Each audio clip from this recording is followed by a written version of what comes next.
Basicamente, os medicamentos são inibidores, ou seja, a pessoa fica na mesma com o problema, só não dá conta dele. Já para não falar que se chega a uma altura em que falta dinheiro para compra. É isso, né, Rui? A gente vê pessoas que estão investindo há anos em medicação, mas o resultado é muito pequeno, e daí o paciente acaba achando que nada vai resultar para ele, e ele vai ganhando uma aversão. E é por isso que hoje em dia os terapeutas são tão procurados também para trabalhar com ansiedade e depressão. Por que eles são tão procurados? Porque a pessoa já tem olhinhos para ver, gente. Está muito óbvio que a indústria farmacêutica está enriquecendo, mas que, na verdade, não está resolvendo o problema.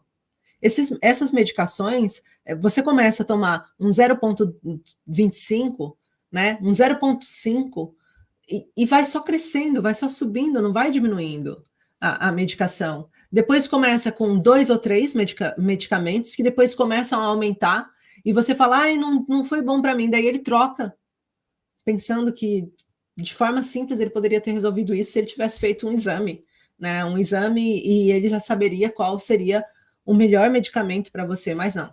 Só receita, receita, receita, receita, receita. Inclusive, tem uma reportagem do ano passado, que se vocês procurarem na internet, no Google, vocês vão encontrar, não tenho ela aqui que senão mostrava, com um índice bem alarmante da quantidade de medicamentos mal administrados e receitados que nós temos em Portugal para saúde mental. E são níveis mesmo alarmantes da quantidade de pessoas que são diagnosticadas. E aí a gente vai falar de saúde mental, mas a gente também vai falar do TDAH, várias crianças que estão sendo medicadas contra isso, que não teriam necessidade, né? Algumas com autismo também, que são vistas como, são crianças autistas, e de repente nem eram. Né? Ansiedade, depressão a nível bipolar, muitos estão sendo mal diagnosticados e mal receitados. Por isso que eu falo, é algo que não precisa de medicação, é algo que não precisa se preocupar com efeitos colaterais, porque a gente vai direto na causa, na raiz, no que está acontecendo por trás daquele paciente, o porquê que aquele paciente entrou em colapso, o porquê que aquele paciente, enquanto o meu médico, né, o meu neuro queria que eu tomasse Gardenal aos 17 anos para epilepsia e dizia que eu ia ter que tomar 2 a 3 vezes por dia, mais uma combinação de 2 ou 3 medicamentos que eu nem lembro o nome, porque já vai há tanto tempo e eu não tomei. Enquanto ele afirmava que eu precisava tomar aquilo, eu estava buscando uma resposta para não necessitar tomar e entender o que estava acontecendo com o meu cérebro. Mas quem tinha que ter feito essa pesquisa era ele, eu só tinha 17 anos.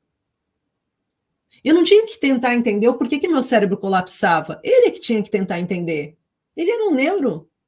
Ele tinha que tentar entender o que estava acontecendo, por que o paciente dele tinha descargas elétricas acontecendo no cérebro, em regiões que davam lapsos mentais. Por que de repente, do nada, o meu cérebro circuitava? Eu fiz esse trabalho de entender aonde que estava essa área que estava circuitando e por que estava circuitando. Então, é a mesma questão quando a gente fala da ansiedade e da depressão. Era necessário que a gente entendesse, mas espera aí, o que fez o paciente entrar? E olha, deixa eu dizer uma coisa para vocês, o que eu estou falando não é uma novidade.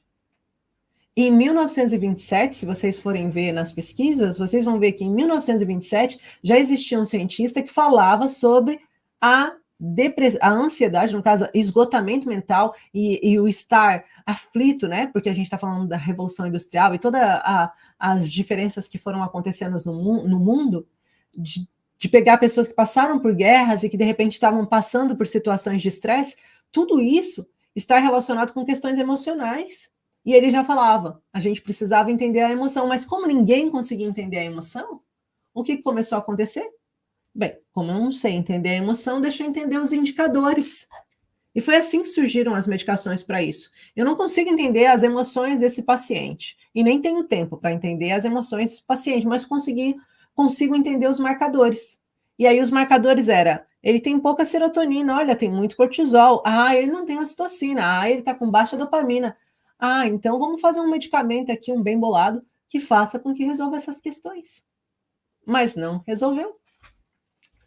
Criou vícios, né? Se a gente for ver a série da Netflix que fala do Prozac, né, a gente vai ter isso muito claro. Criou vícios, pessoas extremamente dependentes, pessoas que não eram doentes que se tornaram, pessoas cada vez menos capacitadas para a vida, isso só foi aumentando.